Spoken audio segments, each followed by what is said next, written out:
आत्माराम हृदयी प्रगटला, झाली संध्या संदेह माझा गेला. आपल्या जीवनातला संदेह जाणं म्हणजे संध्या आहे. आपली शंका नष्ट होणं म्हणजे आपली संध्या आहे. हरिपाठ काय करतो तर परमार्थातल्या ज्या शंका आहे त्याचं निराकरण करतो. हरिपाठ करायचा म्हणजे नाचून आनंद मिळतो तो एक वेगळा भाग आहे, गाऊन आनंद मिळतो तो एक वेगळा भाग आहे. परंतु हा जो 28 अभंगाचा जो ग्रंथ आहे तो खरं तर अभ्यास करण्यासारखा श्रेष्ठ ग्रंथ आहे. मोठमोठ्यांची भंबीरी उडते, याचा अर्थवाद लागत नाही. तुम्हाला सांगतो, काही नाही केलं, कुठल्याही ग्रंथाला हात नाही लावला आयुष्यावर, फक्त हरिपाठ केला तरी त्या जीवाचं कल्याण होऊ शकतं. एवढं महिमा, एवढं महात्म्य या ग्रंथाचं आहे. विठ्ठल विठ्ठल विठ्ठल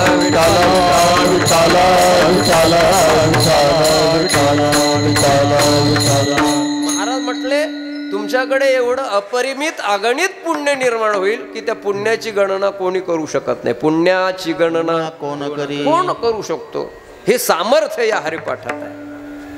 आणि 28 अभंग आहे आणि पहिली ओळ आहे त्याच्यामध्ये 9 अभंग आहे, बरोबर ना.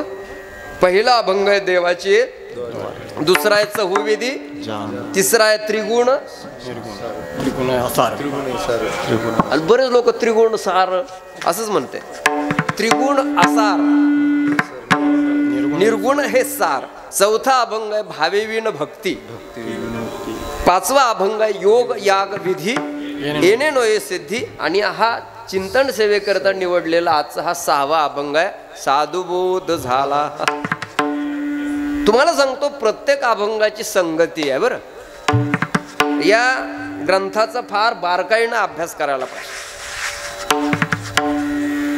आमच्या सद्गुरूंच्या समाधी मंदिरामध्ये याचा अभ्यास चालू आहे गेल्या 5 वर्षापासून. आत्ताशी 5 अभंग झाले. आता 6व्या अभंगामध्ये प्रवेश केला आणि तो हाच अभंग आहे, साधुबोध झाला. पहिले 2 जे शब्द आहे या अभंगातले फार महत्वाचे, साधू आणि त्याचा बोध. म्हणजे या 2 गोष्टींना फार किंमत आहे परमार्थावर. साधूलाही किंमत आहे आणि त्याच्या बोधाला सुद्धा तेवढीच किंमत आहे. पहिल्यांदा बोध जाऊ द्या, पण अगोदर साधू तर कळू द्या. साधू कुणाला म्हणतात, कुणाला म्हणतात साधू? साधूची अनेक लक्षणं शास्त्रामध्ये, आपल्या संत वाङ्मयामध्ये साधू संतांनी केली. कुणाला म्हणतात साधू?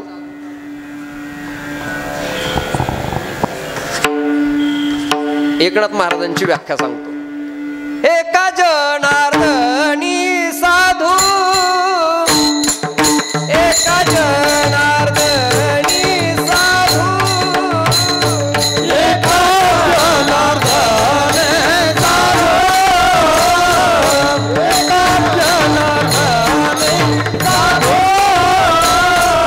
जया पासी आत्मबोधू, जया पासी आत्मबोधू.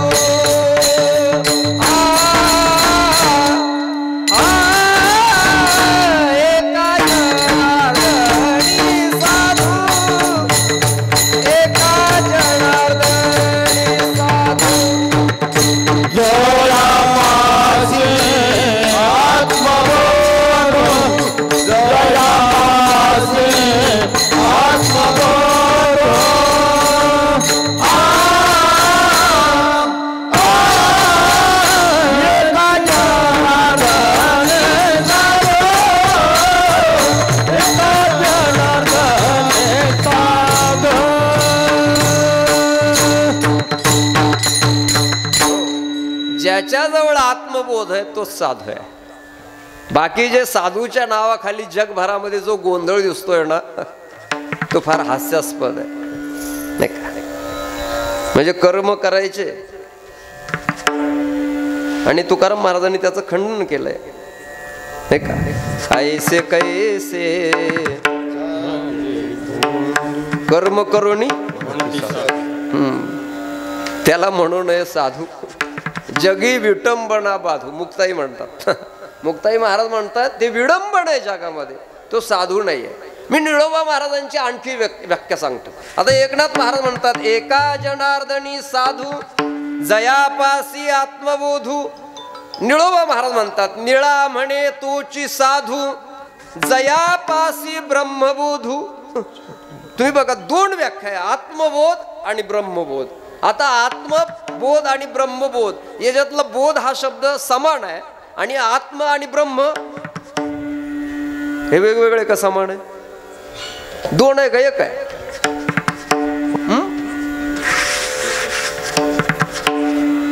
कसं काय? एक है या दो है? एकच आहे, त्याचीच वेगवेगळी नाव आहे बघा. कोणी त्याला आत्मा म्हणतो, बरोबर की नाही? आता थोडंसं खाली आलं तर लोक त्याला जीवात्मा म्हणतात, कोणी त्याला परमात्मा म्हणतो, कोणी त्याला देव म्हणतो, कोणी त्याला ईश्वर म्हणतो, कोणी त्याला ब्रह्म म्हणतं, कोणी त्याला चैतन्य म्हणतं, कोणी त्याला चित म्हणतं, कोणी त्याला कुटस्थ म्हणतं, काय काय नाव आहे त्याला. पण ज्याला त्या परमात्म्याचा किंवा त्या परमेश्वराचा बोध ज्याच्या जवळ आहे तो खरा साधू आहे. ज्याच्याकडे परमात्म्याचा बोध नसेल त्याला साधू म्हणता येत नाही. मग मला सांगा, देशावरून वेशावरून त्याच्या विद्वत्तेवरून त्याला साधू म्हणावं का? साधू असा असावा ज्याच्याकडे या गोष्टी पाहिजे. काय पाहिजे? त्याला आत्मबोध पाहिजे. आत्मबोध नसेल तर अशा साधूचं घेऊन करायचं काय? आपल्याला काय करायचं? त्याचं काय त्याला जाळायचं? आणि तुम्हाला सांगू का, ज्याच्याकडे ही गोष्ट आहे त्याच्या संगतीमध्ये कल्याण होत. त्याच्या अगोदरचा अभंग, या अभंगाच्या अगोदरचा अभंग आणि त्याचं शेवटचं शरण. ज्ञानदेव सांगे दृष्टांताची मात, ज्ञानदेव सांगे दृष्टांताची मात, ज्ञानदेव सांगे दृष्टांताची मात, ज्ञानदेव सांगे दृष्टांताची मात. साधूचे संगती तरुणोपाय, तरुणोपाय, तरुणोपाय. साधूचे संगती तरुणोपाय, तरुणोपाय, तरुणोपाय. हरिमुखे म्हणा, हरिमुखे म्हणा, हरिमुखे म्हणा, हरिमुखे म्हणा. साधूचे संगती तरुणोपाय, साधूचे संगती तरुणोपाय, तरुणोपाय, तरुणोपाय. हरिमुखे म्हणा, हरिमुखे म्हणा, हरिमुखे म्हणा, हरिमुखे म्हणा.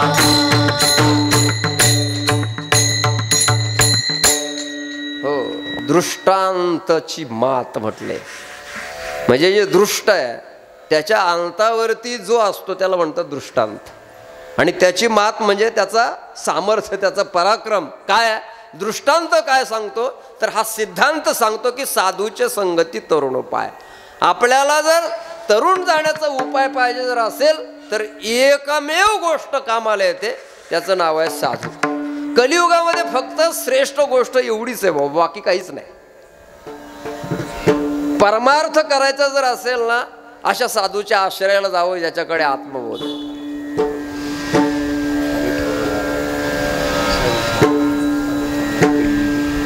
भागवतामध्ये भगवंत उद्धवाला म्हणतात, नामदेव महाराजांचे अभंग आहे, साधू तोची जाण उद्धवा जो सदवस्तू ते दावी. सदवस्तूला जो दाखवण्याचं काम करतो तोच उद्धवा साधू आहे. बाकी साधू नावाखाली सगळं अवडंबर आहे. विठाल विठाल विठाल विठाल विठाल विठाल विठाल.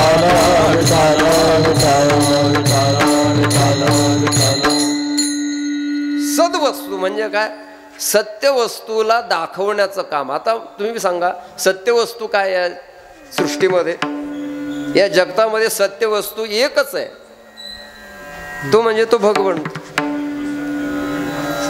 हा तिरुक्ती सांगितली नाही का, सत्य तू विठ्ठल, सत्य तू विठ्ठल. म्हणजे त्याच्याशिवाय दुसरं सत्य काहीच नाही. बाकीचं जे आहे ते सगळं खोटेपणा आहे की नाही, सगळं खोटरडेपणा आहे. आता मी इथे उभा दिसतो तुम्हाला, हा खरा की खोटा?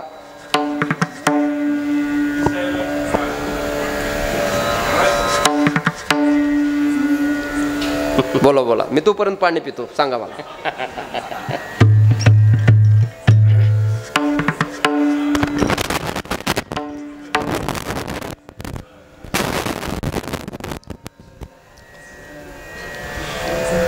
वाटतंय खरं, मग खरं काही नाही. संसारातला प्रत्येक पदार्थ आणि प्रत्येक वस्तू ही खोटी आहे. आणि त्याचा उपसंहार माऊलींनी हरिपाठात केलेला आहे. लटिका व्यवहार सर्व हा संसार वायाएर झार हरिविण. हा संसारच खोटा आहे.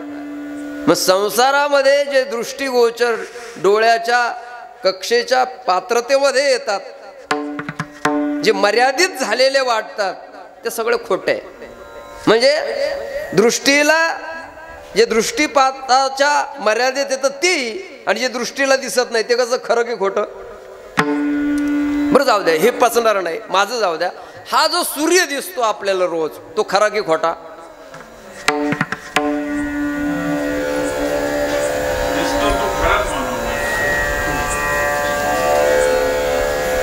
तुमचं काय मत? खरा? बर, तुम्हाला सांगू का, तो सुद्धा आरोपित आहे. कुणावर आरोपित आहे? तर त्या परमात्मरूपी अधिष्ठानावर सूर्य चंद्र हे आरोपित आहे. कारण परमात्म्याच्या तेजानं ते तेजोमय आहे. आपण काकड्यात अभंग म्हणतो ना भाऊ, तुझी निढळी कोटी चंद्र प्रकाश, तुझी निढळी कोटी चंद्र प्रकाश. कमल नयन हास वदन हास, कमल नयन हास वदन हास.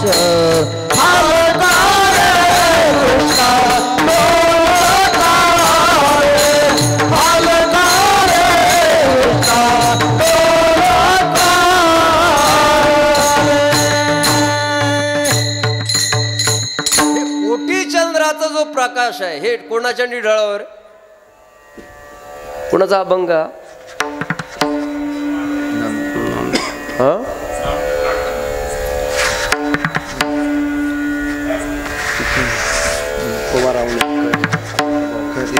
ज्ञानदेव महाराजांचा अभंग आहे, बरोबर. उभा राहून या कैसा बाप रखुमादेवर विठ्ठल नाव, माऊलींचा अभंग हा. तुझी निढळी म्हणजे त्याच्या त्या निढळ स्थानावर हा हे कोटी चंद्राचा प्रकाश आहे.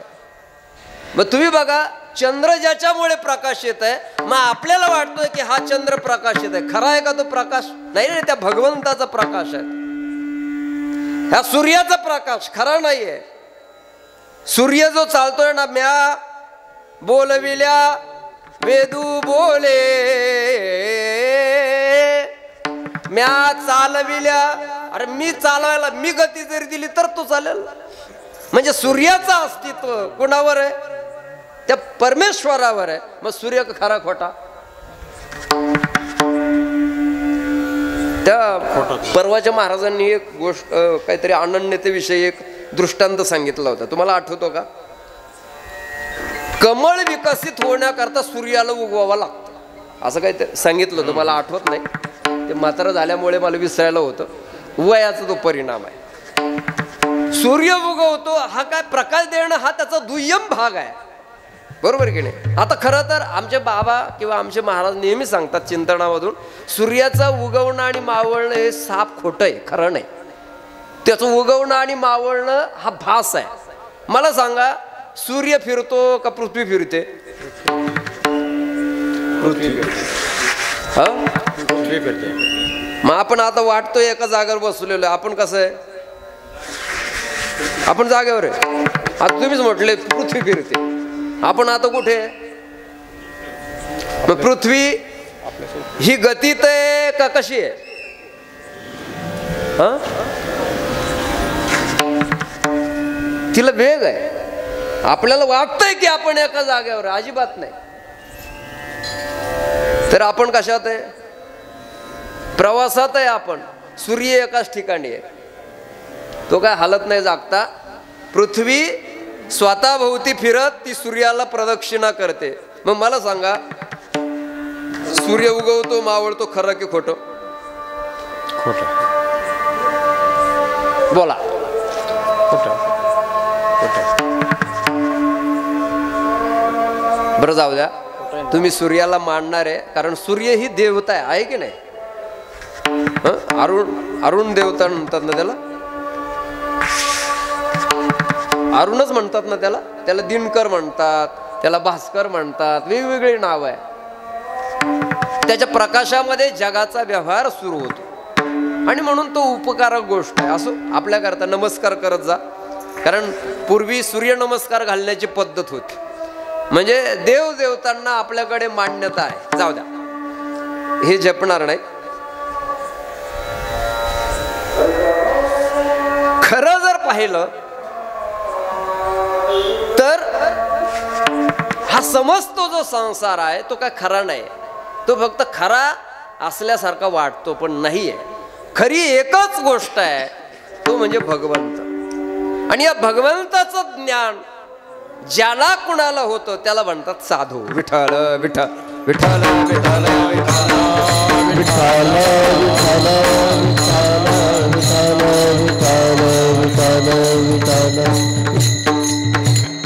तुम्ही म्हणाल एवढं साधूला किंमत आहे का? नामदेव महाराज म्हणतात त्याच्या एवढं थोर कलियुगात दुसरी कुठली गोष्ट नाही. साधू थोर जाणा, साधू थोर जाणा, साधू थोर जाणा कलियुग. इथे सुद्धा तीनदा सांगितलं हो, साधू थोर जाणा. तुम्ही काय करा? जाणा, साधूला थोर जाणा. कुठे जाणा? या कलियुगामध्ये. का? त्याच्या एवढं श्रेष्ठ नाही. तुम्हाला सांगू का, साधूला फार महत्व आहे. मी आणखी जरा लहान तोंडी मोठा घास घेऊ का? हे संपू द्या, मी सांगतो तुम्हाला. तोपर्यंत भजन करूया. विठ्ठल विठ्ठल विठ्ठल विठ्ठल विठ्ठल विठ्ठल कवरदा हरे विठ्ठल. श्री ज्ञानदेव तुकाराम हरिनाथ भगवान की जय. ज्ञानेश्वर महाराज की जय. विठ्ठल विठ्ठल विठ्ठल विठ्ठल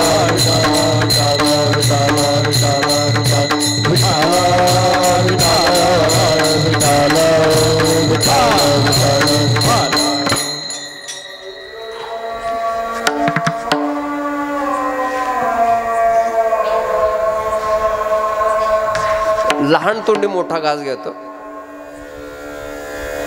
कारण ज्ञानेश्वरीमध्ये सुद्धा श्रीकृष्णाने अर्जुनाला हेच सांगितलं की कुठलीही कथा ऐकण्यापेक्षा साधूची कथा ऐकावी. ऐके जेथ वाचा विसवे तेची साधू कथा. आपल्याला जिथे आपली वाचा विश्रांत पावेल, आपला शिनभाग जाईल, अशी कथा ऐकावी. आणि ती फक्त साधूची कथाच असते, दुसऱ्या कथेनं वैताग होतो. म्हणून इथे साधू थोर जाणं म्हटलेलं आहे. तुम्हाला सांगू का, साधू संत शब्द येतात वाङ्मयामध्ये, खूप अभंगामध्ये खूप येतात. मला सांगा, संतांना दुसरं स्थान आहे, अगोदर प्रथम अग्रणी स्थान हे साधूला आहे. कारण संत जे असतात तो फक्त त्या स्थूल रूपाला आलेला आकार आहे, ते ब्रह्मावतार आहे. ते स्वतःच्या मर्जीनं येतात आणि स्वतःच्या मर्जीनं जातात. ते काय येतात, ते अवतीर्ण होतात, त्यांचा अवतार आहे. तसं साधू नाही बरं. साधू अनेक जन्म साधना करत साधना करत करत करत करत सिद्ध होतो. कर्मप्रधानता असते त्याच्याकडे, लगेच होत नाही. अनेक जन्मीचा तो योग भ्रष्ट असतो, म्हणून त्याला साधू या पदापर्यंत लगेच जाता येत नाही. गटांगळ्या खात खात साधू होतो. साधू पण हे लगेच मिळत नाही. ते काय म्हणतात ना, टाकीचे घाव सोसल्याशिवाय. टाक्याचे का टाकीचे?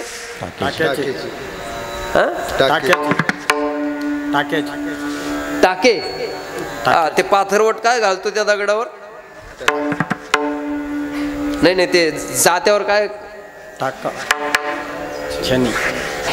टाकेच म्हणायचे ना त्याला. तुम्ही आमच्याकडे येऊ नका बरं का, आमच्याकडे टाचे म्हणतात. टाके म्हणतोय.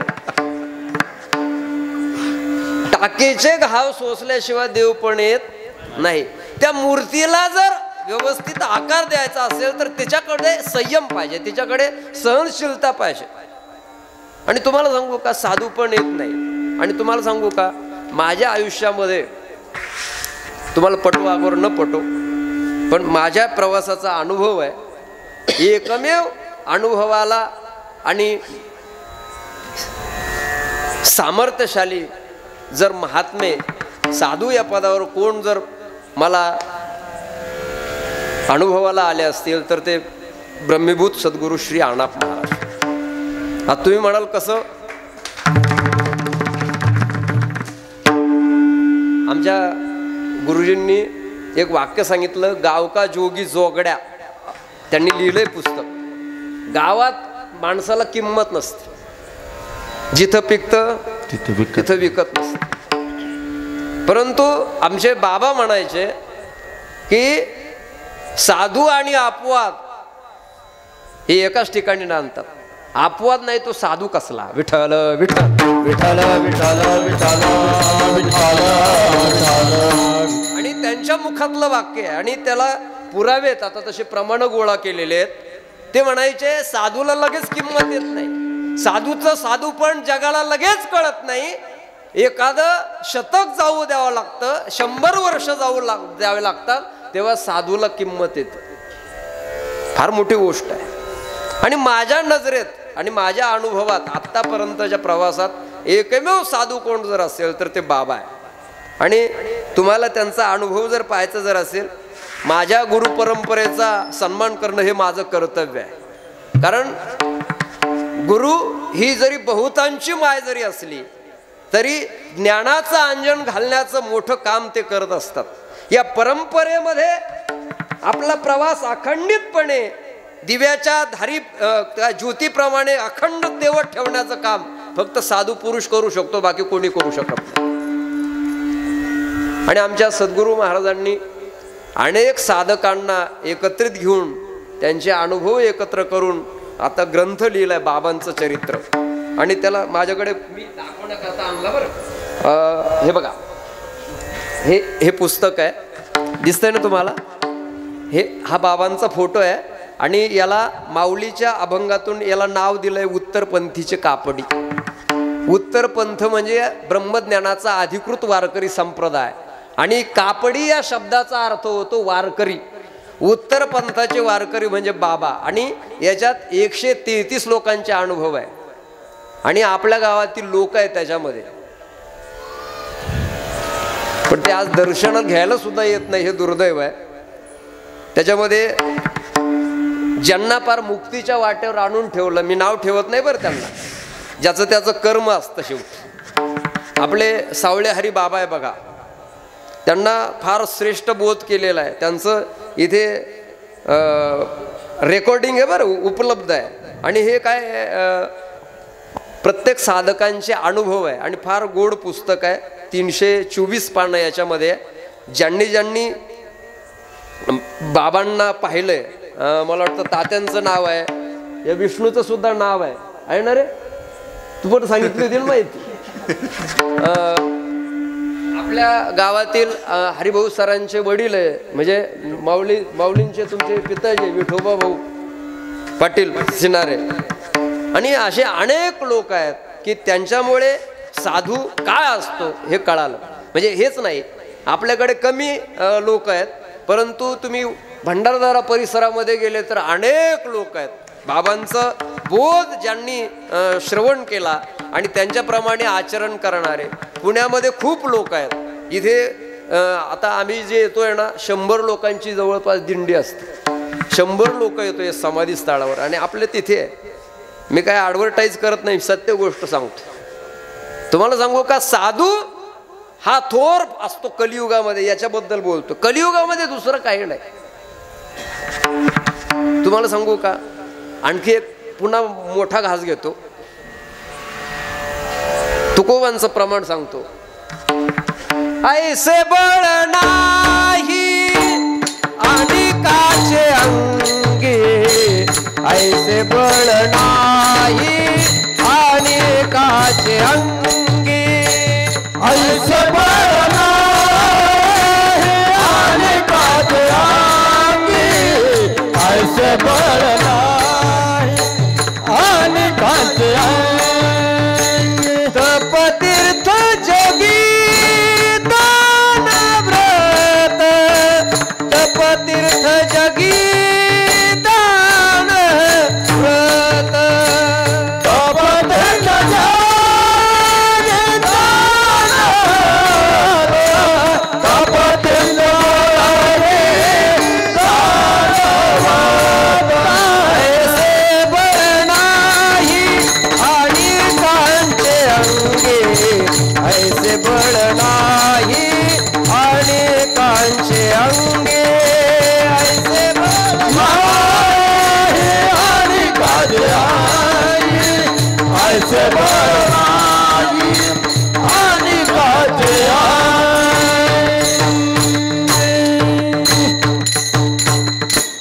सगळे हाडहाड जाते. अनंत जन्माचं दारिद्र्य जात.